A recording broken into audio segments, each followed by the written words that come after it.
nic vidět, lana vedou do vody. A mluvte slušně. A mluvte slušně, natáčí se to.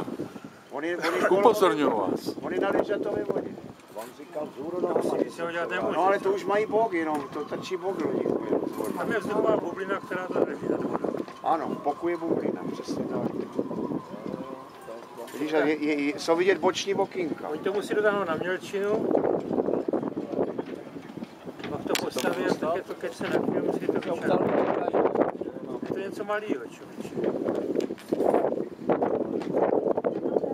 Ano, jo, už jdu. Ano, už jdu dolů.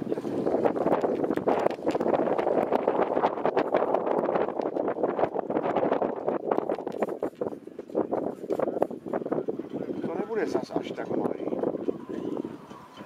Aspoň vidíš, to se tvrdí, že Franta, že pod 10 metrů by na to nevlezl. Ten mýtos? 10 metrů, jo. On si lehl na bok, neměl zavřenou ruknu a vlítla tam do něho voda.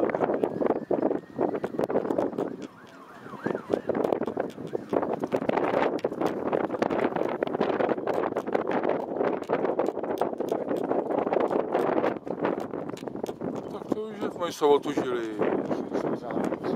Se otužili. Je?